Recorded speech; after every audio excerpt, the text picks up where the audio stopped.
आज रात 10 बजे के बाद कोई भी घर से बाहर नहीं निकलेगा। गांव के मुखिया की ये घोषणा सुनकर पूरे गांव में सन्नाटा छा गया था। लोगों के चेहरों पर डर साफ दिखाई दे रहा था। पिछले 8 दिनों में 8 लोग रहस्यमयी तरीके से गायब हो चुके थे।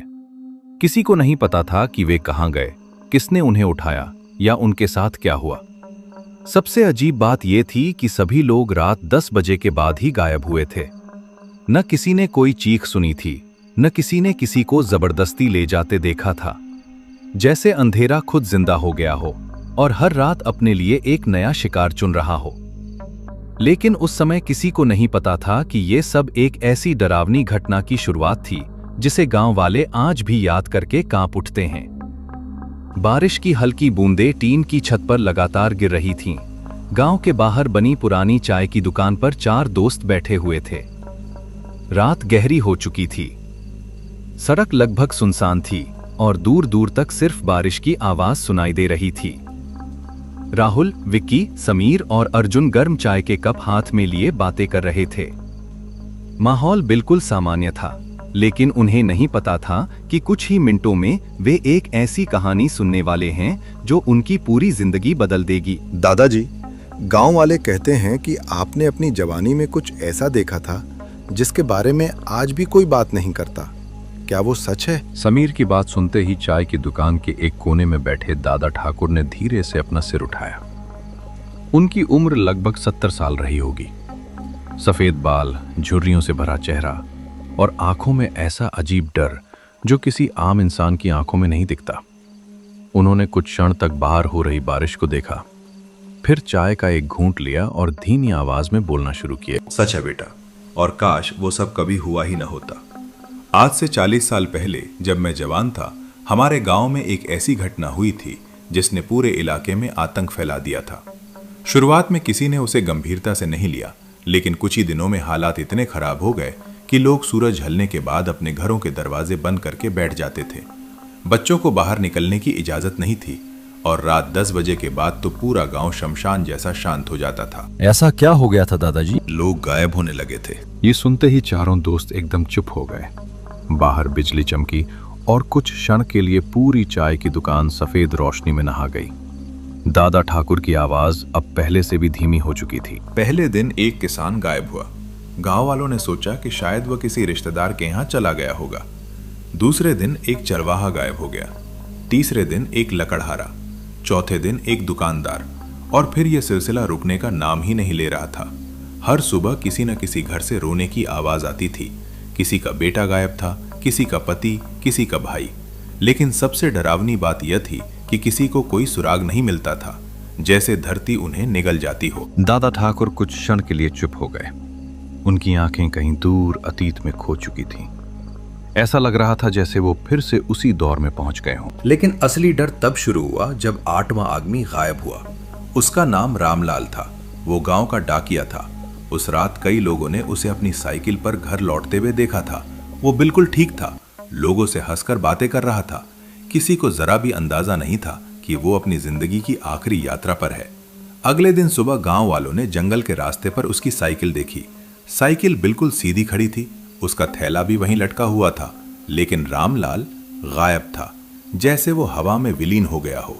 चाय की दुकान में बैठे चारों दोस्तों की आंखें अब दादा ठाकुर पर टिकी हुई थीं। बाहर बारिश और तेज हो चुकी थी। दूर कहीं कुत्ते के रोने की आवाज सुनाई दी। फिर किसी ने जांच नहीं की थी बेटा, और वही हमारी सबसे बड़ी गलती साबित हुई, क्योंकि उसी जांच के दौरान मैंने पहली बार उसे देखा था। किसे? दादा ठाकुर की आंखों में अचानक डर उतर आया। उस औरत को, जिसके आने के बाद हर रात कोई ना कोई इंसान गायब हो जाता था। ये कहते ही बाहर अचानक तेज बिजली कड़की। कुछ क्षण के लिए पूरी चाय की दुकान रोशनी से भर गई और उसी पल चारों दोस्तों को ऐसा लगा जैसे दुकान के बाहर सड़क पर कोई सफेद साड़ी पहने खड़ा हो। लेकिन जब उन्होंने दोबारा देखा तो वहां कोई। चाय की दुकान में कुछ पल के लिए अजीब सी खामोशी छा गई। बाहर बारिश लगातार बरस रही थी और टीन की छत पर गिरती बूंदों की आवाज माहौल को और डरावना बना रही थी। राहुल, विक्की, समीर और अर्जुन अब पूरी तरह दादा ठाकुर की कहानी में खो चुके थे। कुछ देर पहले तक जो लोग हंस मजाक कर रहे थे, अब उनके चेहरों पर गंभीरता साफ दिखाई दे रही थी। दादा ठाकुर ने अपने कांपते हाथों से चाय का कप उठाया, एक छोटा सा घूंट लिया और फिर धीरे धीरे बोलना शुरू किया। रामलाल के गायब होने के बाद पूरे गांव में दहशत फैल चुकी थी। लोग शाम होते ही अपने घरों में बंद हो जाते थे। दरवाजों और खिड़कियों पर मोटे ताले लगाए जाते थे। यहाँ तक कि जिन लोगों को भूत प्रेत जैसी बातों पर विश्वास नहीं था, वे भी अब डरने लगे थे। लेकिन उस समय मैं जवान था। मुझे लगता था कि इन सब घटनाओं के पीछे कोई इंसान है। मुझे यकीन था कि अगर मैं हिम्मत करके सच्चाई का पीछा करूं तो रहस्य जरूर खुल जाएगा। दादा ठाकुर उस समय रघुवीर के नाम से जाने जाते थे। गांव के सबसे निडर युवकों में उनकी गिनती होती थी। जहां बाकी लोग अंधेरा होते ही घर लौट आते थे, वहीं रघुवीर ने फैसला कर लिया था कि वो खुद उस रास्ते पर जाएगा जहां से लोग आखिरी बार दिखाई देते थे। उसे नहीं पता था कि वो फैसला उसकी जिंदगी का सबसे खतरनाक फैसला साबित होने वाला है। उस रात गांव में असामान्य सन्नाटा था। घड़ी में 9:30 बजे थे। दूर कहीं कुत्तों के भौंकने की आवाज आ रही थी। आसमान बादलों से भरा हुआ था और चांद दिखाई नहीं दे रहा था। रघुवीर चुपचाप गांव के बाहर पुराने बरगद के पास जाकर छिप गया। गांव के बुजुर्ग कहते थे कि वो बरगद सैकड़ों साल पुराना है और उसके आसपास रात में अजीब घटनाएं होती हैं। लेकिन रघुवीर ने कभी इन बातों पर विश्वास नहीं किया था। समय धीरे धीरे बीतता गया। घड़ी की सुइयां आगे बढ़ती रहीं। हवा पहले से ठंडी हो चुकी थी। अचानक रघुवीर को महसूस हुआ कि आसपास का माहौल बदल रहा है। कुछ देर पहले तक जो झींगुरों की आवाजें आ रही थीं, वे भी अचानक बंद हो गईं। ऐसा लग रहा था जैसे पूरा जंगल किसी अनजान डर से चुप हो गया हो। और फिर घड़ी ने 10 बजने का संकेत दिया। जैसे ही घड़ी में 10 बजे तेज हवा चलने लगी। बरगद की शाखाएं जोर जोर से हिलने लगी। रघुवीर का दिल तेजी से धड़कने लगा। तभी उसकी नजर दूर जंगल की तरफ गई। अंधेरे के बीच कोई सफेद आकृति दिखाई दे रही थी। पहले उसे लगा कि शायद उसका भ्रम है, लेकिन कुछ सेकंड बाद वो आकृति साफ दिखाई देने लगी। वो एक औरत थी, सफेद साड़ी में, लंबे काले बालों के साथ, और वो बिल्कुल शांत खड़ी थी। कौन है वो? रघुवीर की सांसें तेज हो गईं। उसने देखा कि वो औरत धीरे धीरे चलना शुरू कर रही है। उसके कदम बहुत धीमे थे। ऐसा लग रहा था जैसे वो जमीन पर नहीं चल रही बल्कि हवा में तैर रही हो। सबसे अजीब बात यह थी कि उसके आसपास का अंधेरा बाकी जगहों से ज्यादा गहरा दिखाई दे रहा था। कुछ पल तक रघुवीर वहीं खड़ा रहा। उसके मन में डर और जिज्ञासा दोनों थे। लेकिन आखिरकार उसने हिम्मत जुटाई और उस औरत का पीछा करने का फैसला किया। वो पेड़ों के पीछे छिपते हुए उसके पीछे पीछे चलने लगा। जंगल के अंदर जितना वो आगे बढ़ता जा रहा था, माहौल उतना ही अजीब होता जा रहा था। हवा में एक अजीब सी सड़ांध फैली हुई थी। ऐसा लग रहा था जैसे किसी पुरानी और भुला दी गई जगह की तरफ उसे खींचा जा रहा हो। करीब 10 मिनट तक पीछा करने के बाद वो औरत जंगल के उस हिस्से में पहुंची जहां गांव वाले कभी नहीं जाते थे। वहां पुराने खंडहर मौजूद थे, टूटे हुए मकान, जली हुई दीवारें और झाड़ियों से ढकी पगडंडियां। रघुवीर ने अपने जीवन में वो जगह पहले कभी नहीं देखी थी। तभी वो औरत अचानक रुक गई। रघुवीर का दिल मानो सीने से बाहर निकलने वाला था। उसने जल्दी से एक पेड़ के पीछे छिपकर खुद को संभाला। लेकिन अगले ही पल कुछ ऐसा हुआ जिसने उसके शरीर का खून जमा दिया। धीरे धीरे वो औरत उसकी तरफ मुड़ने लगी। रघुवीर ने पहली बार उसका चेहरा देखा, और वो चेहरा किसी इंसान का नहीं था। उसकी आंखें पूरी तरह काली थीं। चेहरे की त्वचा जगह जगह से जली हुई थी, होंठ फटे हुए थे, और उसके चेहरे पर ऐसी मुस्कान थी जिसे देखकर किसी भी इंसान की रूह कांप जाए। लेकिन असली डर अभी बाकी था, क्योंकि उसी समय वो औरत मुस्कुराते हुए बोली, रघुवीर, तुम मेरा पीछा क्यों कर रहे हो? रघुवीर के पैरों तले जमीन खिसक गई। उसने कभी अपना नाम नहीं बताया था। वो उससे काफी दूर था, फिर भी उसे उसका नाम कैसे पता था? और तभी जंगल के अंधेरे में एक साथ कई लोगों की फुसफुसाहट गूंजने लगी, धीमी, डरावनी और दर्द से भरी। रघुवीर की आंखें फैल गईं, क्योंकि उन आवाजों में से एक आवाज रामलाल की थी। वही रामलाल जो 8 दिन पहले गायब हुआ था। रघुवीर को पहली बार एहसास हुआ कि यह मामला उसकी सोच से कहीं ज्यादा भयानक है, क्योंकि शायद गायब हुए लोग मरे नहीं थे, वे कहीं थे और मदद के लिए पुकार रहे। रामलाल की आवाज सुनते ही रघुवीर का पूरा शरीर कांप उठा। कुछ क्षणों के लिए उसे लगा कि शायद डर की वजह से उसका दिमाग भ्रम पैदा कर रहा है, लेकिन फिर वही आवाज दोबारा सुनाई दी, इस बार पहले से भी ज्यादा साफ। रघुवीर, हमें यहां से निकालो। यह आवाज किसी एक इंसान की नहीं थी। ऐसा लग रहा था जैसे कई लोग एक साथ मदद मांग रहे हों। कुछ आवाजें रो रही थीं, कुछ दर्द से कराह रही थीं, और कुछ इतनी धीमी थीं कि शब्द समझना मुश्किल था। लेकिन एक बात साफ थी, ये आवाजें उसी दिशा से आ रही थीं जहां वो रहस्यमयी औरत खड़ी थी। रघुवीर ने हिम्मत करके फिर से सामने देखा, लेकिन वहां कोई नहीं था। वो औरत गायब हो चुकी थी। कुछ ही सेकंड पहले जो आकृति उसके सामने खड़ी थी, अब उसका नामो निशान तक नहीं था। चारों तरफ सिर्फ अंधेरा था, पुराने खंडहर थे और हवा की डरावनी सरसराहट थी। लेकिन आवाजें अब भी आ रही थीं, और इस बार वे जंगल के और अंदर से आ रही थीं। डर के बावजूद रघुवीर ने वापस लौटने का फैसला नहीं किया। उसे महसूस हो रहा था कि अगर आज वो पीछे हट गया तो शायद ये रहस्य कभी नहीं सुलझेगा।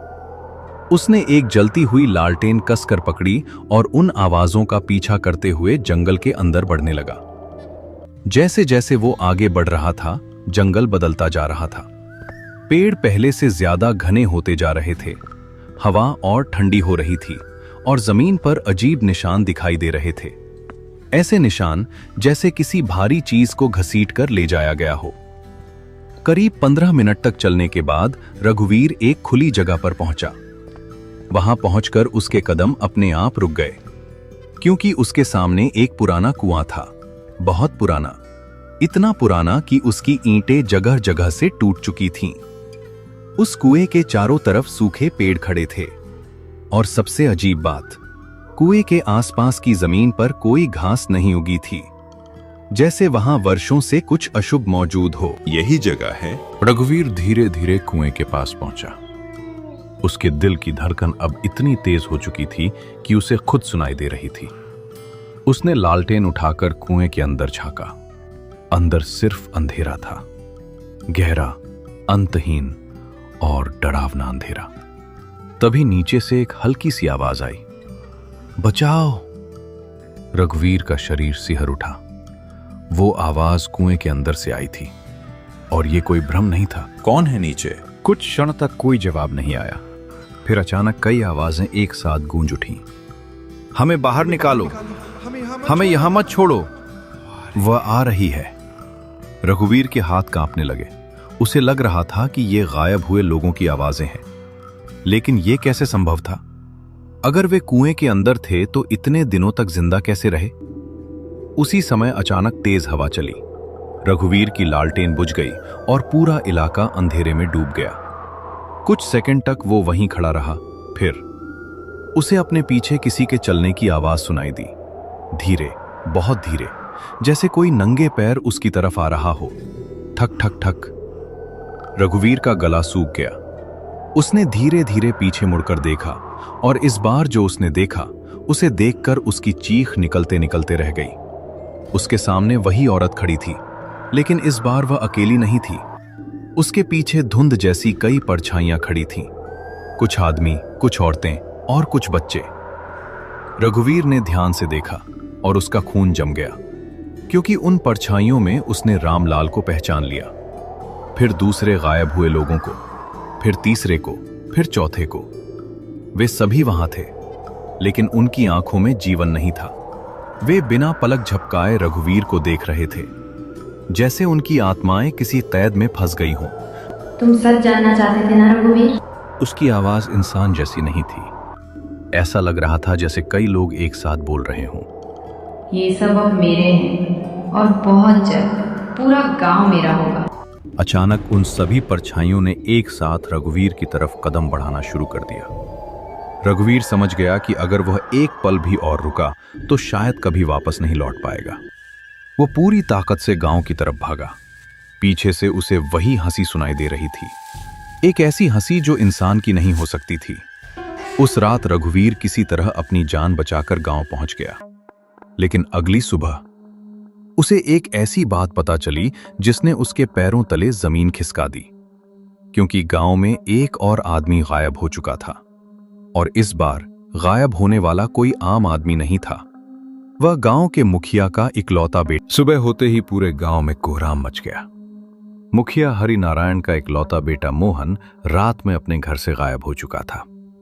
घर के सभी दरवाजे अंदर से बंद थे, खिड़कियां भी बंद थीं। किसी ने कोई आवाज नहीं सुनी थी।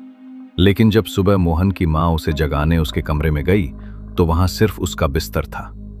मोहन गायब था। यह खबर पूरे गांव में आग की तरह फैल गई। अब तक लोग डर रहे थे, लेकिन इस घटना के बाद डर गुस्से और निराशा में बदलने लगा।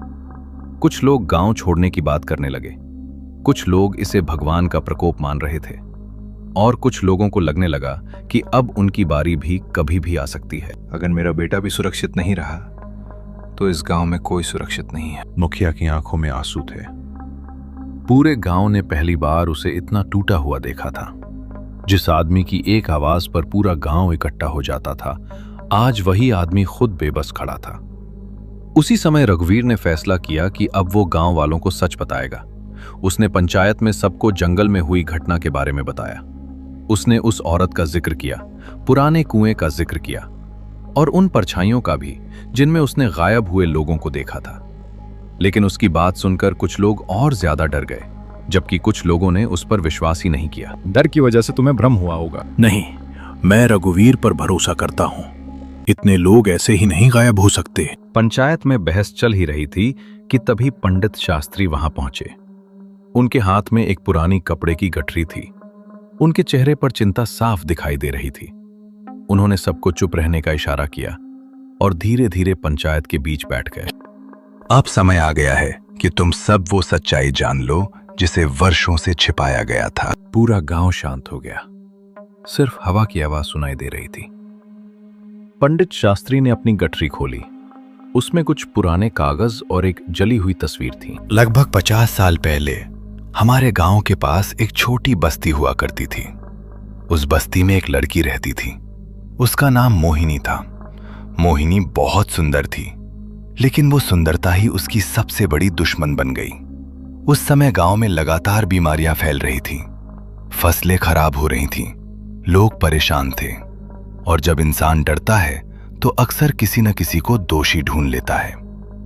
पंडित शास्त्री कुछ पल रुके, फिर उन्होंने वो जली हुई तस्वीर सबको दिखाई। लोगों ने मोहिनी पर आरोप लगाया कि वो तंत्र मंत्र करती है, कि वही गांव पर संकट ला रही है, जबकि सच्चाई ये थी कि उसका कोई दोष नहीं था। लेकिन भीड़ को सच्चाई नहीं चाहिए थी, उन्हें एक दोषी चाहिए था। गांव वालों के चेहरे उतरने लगे। एक अमावस्या की रात लोगों ने मोहिनी को पकड़ लिया। उसे पुराने बरगद के पास ले जाया गया और वहां उसे जिंदा जला दिया गया। ये सुनते ही पंचायत में बैठे कई बुजुर्गों ने सिर झुका लिया, जैसे वे इस घटना के बारे में पहले से जानते हों। मरते समय मोहिनी रो रही थी। वो अपनी बेगुनाही की भीख मांग रही थी, लेकिन किसी ने उसकी बात नहीं सुनी।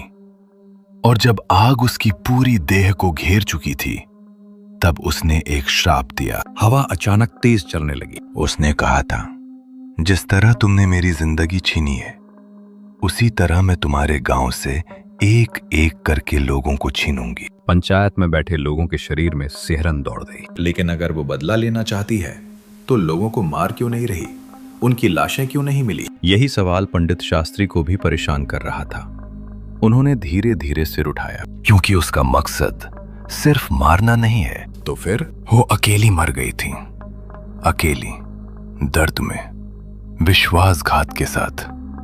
अब वो अकेली नहीं रहना चाहती। ये सुनकर पूरा गांव सन्न रह गया। वो लोगों की आत्माओं को अपने साथ बांध रही है, उन्हें अपने अंधेरे संसार में कैद कर रही है, और हर अमावस्या के साथ उसकी शक्ति बढ़ती जा रही है। रघुवीर को अचानक जंगल का वो दृश्य याद आया। रामलाल और बाकी लोगों की परछाइयां, उनकी खाली आंखें, उनकी दर्द भरी आवाजें। अब सब कुछ धीरे धीरे समझ में आने लगा था। अगर उसे जल्द नहीं रोका गया तो अगली अमावस्या पर वो सिर्फ एक आदमी को नहीं ले जाएगी। फिर क्या होगा? वो पूरे गांव को अपने साथ ले जाएगी। ये सुनते ही पंचायत में अफरा तफरी मच गई। कुछ लोग रोने लगे, कुछ भगवान का नाम लेने लगे, कुछ लोग उसी समय गांव छोड़कर जाने की बात करने लगे, लेकिन तभी पंडित शास्त्री ने एक और बात कही। शायद अभी भी उम्मीद बाकी है। सबकी नजरें उनकी तरफ उठ गईं। मेरे गुरु ने एक बार एक सिद्ध साधु के बारे में बताया था। एक ऐसा साधु जो प्रेत और श्राप से जुड़े मामलों का समाधान करता था।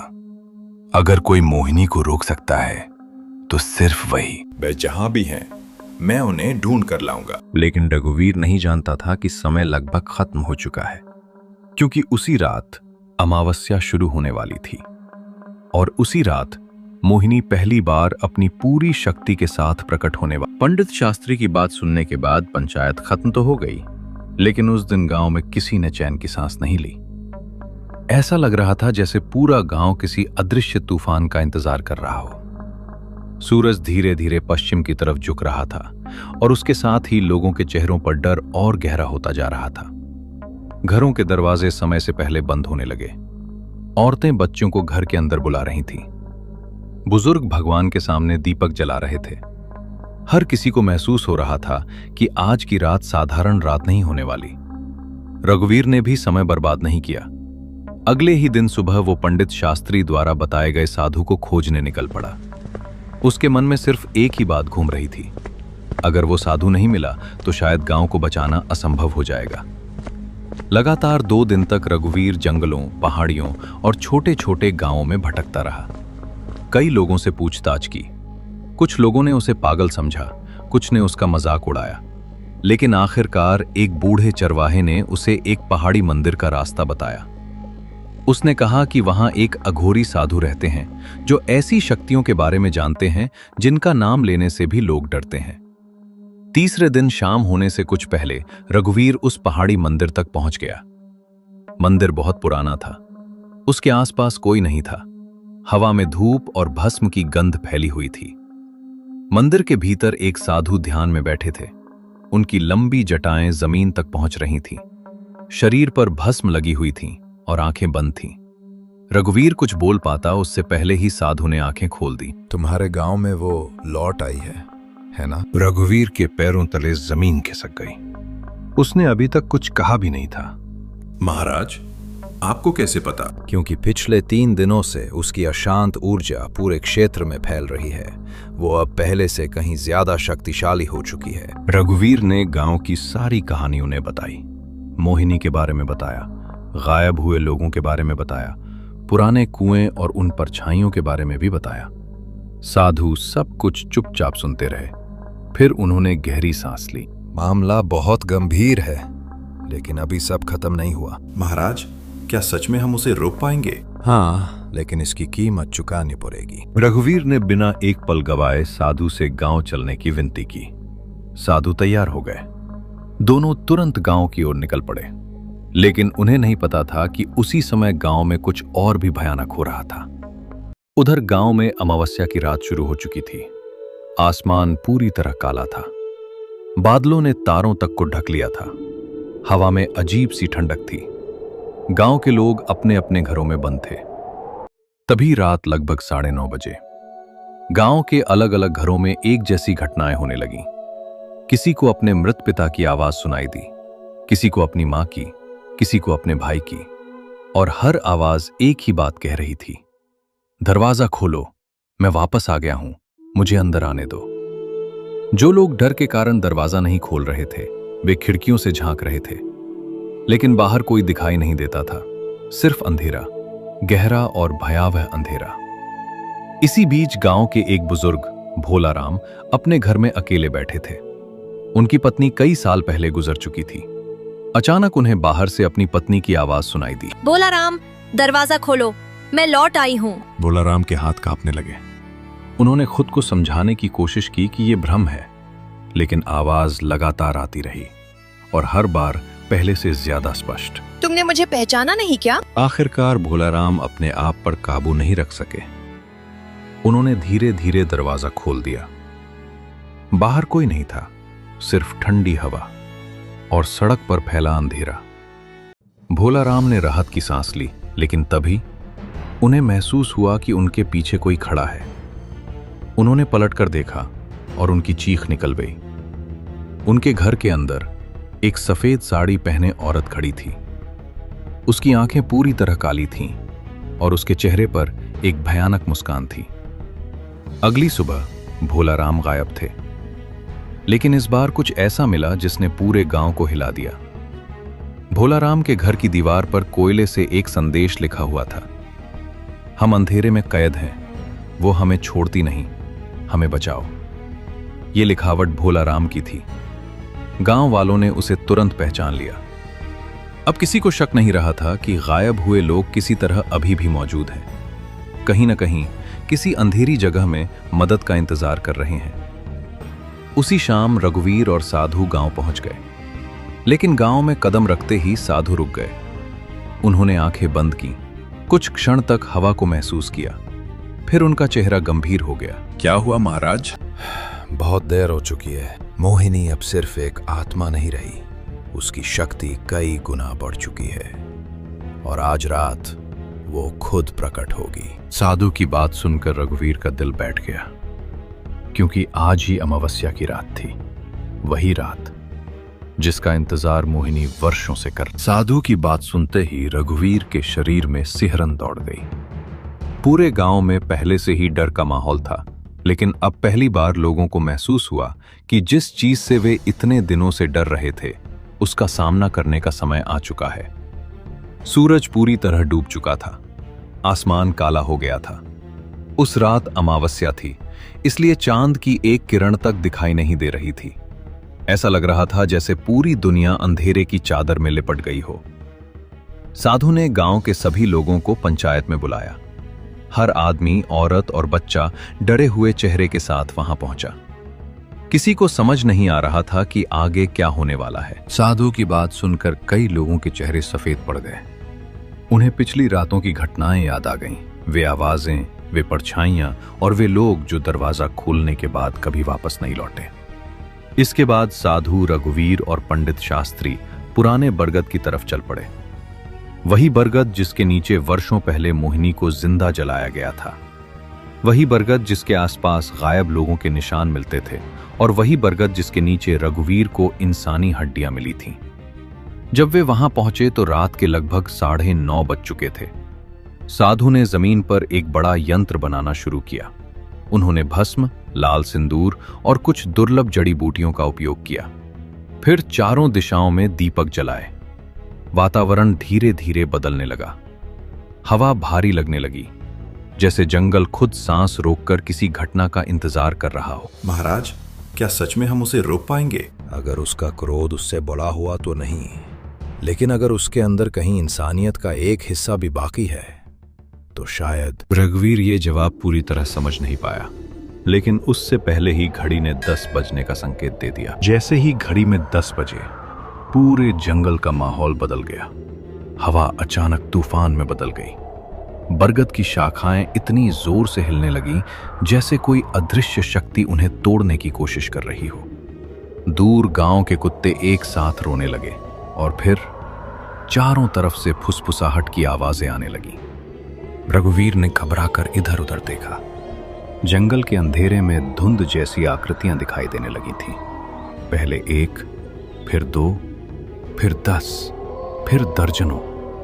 कुछ ही क्षणों में पुराने बरगद के चारों तरफ परछाइयों की भीड़ जमा हो गई। उनमें औरतें थीं, बच्चे थे, बुजुर्ग थे, और वे सभी वही लोग थे जो पिछले दिनों गायब हुए थे। रामलाल, हरिया, गणपत, भोलाराम और बाकी सभी। ये सब जिंदा है? नहीं, और पूरी तरह मरे भी नहीं हैं। इनकी आत्माएं 2 दुनियाओं के बीच फंसी हुई हैं। तभी अचानक तापमान और गिर गया, इतना कि रघुवीर की सांस से धुआं निकलने लगा, और अगले ही पल जंगल में पायल की आवाज गूंज उठी। वो आवाज धीरे धीरे पास आने लगी। हर कदम के साथ हवा और भारी होती जा रही थी। फिर अंधेरे के बीच एक सफेद आकृति दिखाई दी। वो मोहिनी थी, लेकिन इस बार वो पहले जैसी नहीं दिख रही थी। उसके चारों तरफ काला धुआं घूम रहा था। उसकी आंखें अंगारों की तरह चमक रही थीं। उसके लंबे बाल हवा में अपने आप उड़ रहे थे और उसके पीछे सैकड़ों परछाइयां खड़ी थीं। पूरा जंगल उसकी उपस्थिति से कांपता हुआ महसूस हो रहा था। तो आखिरकार तुम लोग मुझे रोकने आ ही गए। उसकी आवाज एक साथ कई लोगों की आवाज जैसी थी, जैसे सैकड़ों आत्माएं एक साथ बोल रही हों। मोहिनी, अब ये सब खत्म कर दो, इन निर्दोष लोगों को छोड़ दो। कुछ क्षणों के लिए मोहिनी शांत रही, फिर वो हंसने लगी, एक ऐसी हंसी जिससे रघुवीर का खून जम गया। निर्दोष? तुम इंसानों को निर्दोष कहते हो? जब मुझे जिंदा जलाया गया था तब कौन निर्दोष था? जब मैं मदद के लिए चिल्ला रही थी तब कौन निर्दोष था? उसकी आंखों में अचानक आंसू दिखाई दिए, लेकिन अगले ही पल वे आंसू गुस्से में बदल गए। इतना कहकर उसने अपना हाथ हवा में उठाया और अगले ही पल जमीन जोर से कांप उठी। बरगद की जड़ स्ट्रेंथन जमीन से बाहर निकलने लगी, परछाइयां चीखने लगी और साधु का यंत्र टूटने लगा। महाराज, लेकिन साधु बिल्कुल शांत बैठे रहे। उन्होंने आंखें बंद की और मंत्रोच्चार शुरू कर दिया, जैसे उन्हें पता हो कि असली लड़ाई अब शुरू हुई है। और उसी पल पुराने कुएं के अंदर से एक ऐसी चीख सुनाई दी जिसने वहां मौजूद हर इंसान की रूह तक हिला दी, क्योंकि वो चीख किसी एक इंसान की नहीं थी, वो सैकड़ों आत्माओं की चीख। पुराने कुएं के अंदर से उठी वो चीख इतनी भयानक थी कि रघुवीर के हाथ पैर सुन्न पड़ गए। ऐसा लग रहा था जैसे सैकड़ों लोग एक साथ दर्द में चिल्ला रहे हों। जंगल की हवा भारी हो चुकी थी, बरगद की जड़ें जमीन फाड़ कर बाहर निकल रही थीं। चारों तरफ धूल और सूखे पत्ते उड़ रहे थे, और उन सबके बीच मोहिनी खड़ी थी, जिसकी आंखों में वर्षों का दर्द, गुस्सा और नफरत जल रही थी। साधु लगातार मंत्र पढ़ रहे थे, लेकिन मोहिनी की शक्ति हर पल बढ़ती जा रही थी। उसके पीछे खड़ी परछाइयां पहले से ज्यादा स्पष्ट दिखाई देने लगी थी। वे वही लोग थे जो वर्षों से गायब होते आए थे। उनके चेहरे दर्द से भरे हुए थे, वे चीख रहे थे, लेकिन उनकी आवाज जैसे किसी अदृश्य कैद में बंद थी। महाराज, आखिर ये सब हो क्या रहा है? साधु ने मंत्र पढ़ते हुए ही जवाब दिया, उस कुएं के अंदर उसकी शक्ति का रहस्य छिपा है। अगर उसे नष्ट नहीं किया गया तो आज रात कोई उसे रोक नहीं पाएगा। ये सुनते ही रघुवीर की नजर पुराने कुएं की तरफ गई। वो वही कुआं था जहां से उसने पहले भी अजीब आवाजें सुनी थी, लेकिन आज उसकी हालत अलग थी। कुएं के अंदर से काला धुआं निकल रहा था। ऐसा लग रहा था जैसे उसके भीतर कोई जीवित चीज सांस ले रही हो। साधु ने अपनी कमर से एक छोटा सा तांबे का पात्र निकाला और रघुवीर की तरफ बढ़ा दिया। इसके अंदर गंगा जल और पवित्र भस्म है, इसे कुएं के अंदर डालना होगा। और अगर मैं नहीं पहुंच पाया तो सूरज उगने से पहले पूरा गांव खत्म हो जाएगा। रघुवीर ने बिना एक पल गवाए पात्र पकड़ लिया और कुएं की तरफ दौड़ पड़ा। लेकिन जैसे ही वो कुछ कदम आगे बढ़ा, मोहिनी की नजर उस पर पड़ गई। उसकी आंखें लाल हो उठी। नहीं। उसकी चीख पूरे जंगल में गूंज उठी। अगले ही पल कई परछाइयां रघुवीर की तरफ बढ़ने लगीं। वे इंसानों जैसी दिख रही थीं, लेकिन उनके चेहरे खाली थे, जैसे उनकी आत्माएं किसी और के नियंत्रण में हों। रघुवीर पूरी ताकत से भाग रहा था। एक परछाई ने उसका हाथ पकड़ने की कोशिश की, दूसरी उसके सामने आ गई, लेकिन वो किसी तरह बचता हुआ कुएं तक पहुंच गया। कुएं के पास पहुंचते ही उसने अंदर झांका, और जो उसने देखा, उसे देखकर उसकी सांस रुक गई। कुएं के तल में इंसानी हड्डियों का ढेर पड़ा था, लेकिन उनके बीच एक और चीज थी, एक लोहे की जंजीर, और उस जंजीर से बंधा हुआ एक जला हुआ कंकाल। उसी क्षण रघुवीर को सब समझ में आ गया। मोहिनी को सिर्फ जलाया नहीं गया था, उसे मरने के बाद भी जंजीरों में बांधकर इसी कुएं में फेंक दिया गया था। उसकी आत्मा को कभी शांति नहीं मिली थी। वर्षों तक उसका दर्द और उसका गुस्सा इसी जगह कैद रहा। रघुवीर की आंखों के सामने जैसे पूरी कहानी घूम गई। एक बेगुनाह लड़की, झूठे आरोप, जिंदा जलाया जाना, और फिर मरने के बाद भी अपमान। मत छूना उसे। लेकिन अब बहुत देर हो चुकी थी। रघुवीर ने तांबे का पात्र खोला और पूरा गंगाजल तथा भस्म कुएं के अंदर फेंक दिया। अगले ही पल धरती हिल उठी। कुएं के अंदर से तेज प्रकाश निकलने लगा। बरगद की शाखाएं जोर जोर से कांपने लगीं और मोहिनी दर्द से चीख उठी। उसकी चीख इतनी भयानक थी कि पूरा जंगल गूंज उठा। लेकिन उसी समय कुछ ऐसा हुआ जिसकी किसी ने कल्पना नहीं की थी। मोहिनी का भयानक रूप धीरे धीरे बदलने लगा। उसकी काली आंखें सामान्य होने लगीं। उसके चेहरे के जले हुए निशान गायब होने लगे और कुछ ही क्षणों में वो एक साधारण युवती की तरह दिखाई देने लगी। वो रो रही थी, बहुत जोर से रो रही थी, जैसे वर्षों का दर्द एक साथ बाहर निकल रहा हो। मैंने किसी का बुरा नहीं किया था, फिर मेरे साथ ऐसा क्यों हुआ? पहली बार रघुवीर को उसके अंदर की पीड़ा दिखाई दी। वो राक्षस नहीं थी, वो एक टूटी हुई आत्मा थी जिसे न्याय कभी नहीं मिला। तुम्हारा दर्द सही है मोहिनी, लेकिन इन लोगों का क्या दोष? जो लोग आज जीवित हैं उन्होंने तुम्हारे साथ कुछ नहीं किया। अपने क्रोध को छोड़ दो, शांति को स्वीकार करो। मोहिनी की आंखों से आंसू बहने लगे। उसने धीरे धीरे पीछे खड़ी परछाइयों की तरफ देखा। रामलाल, हरिया, भोला राम और बाकी सभी। कुछ क्षणों तक पूरा जंगल शांत रहा। फिर मोहिनी ने धीरे से सिर झुका दिया। इतना कहते ही उसके शरीर से तेज प्रकाश निकलने लगा। उसके पीछे खड़ी परछाइयां भी चमकने लगीं। एक एक करके सभी आत्माएं मुक्त होने लगीं। उनके चेहरे पर पहली बार शांति दिखाई दी और अगले ही पल वे सभी प्रकाश में बदलकर आसमान की तरफ चले गए। मोहिनी ने आखिरी बार रघुवीर की तरफ देखा। उसकी आंखों में अब नफरत नहीं थी, सिर्फ सुकून था। काश किसी ने मेरी बात पहले सुन ली होती। और फिर वो भी प्रकाश में बदल गई, धीरे धीरे, हमेशा के लिए। अगले ही क्षण सब शांत हो गया। हवा रुक गई, परछाइयां गायब हो गईं और वर्षों बाद पहली बार वो जंगल सामान्य दिखाई देने लगा। उस रात के बाद गांव में फिर कभी कोई नहीं गायब हुआ। लोगों ने राहत की सांस ली। पुराना डर खत्म हो गया और धीरे धीरे जिंदगी वापस सामान्य होने लगी। दादा ठाकुर इतना कहकर चुप हो गए। चाय की दुकान में गहरा सन्नाटा छा गया था। राहुल, विक्की, समीर और अर्जुन बिना कुछ बोले उनकी तरफ देख रहे थे।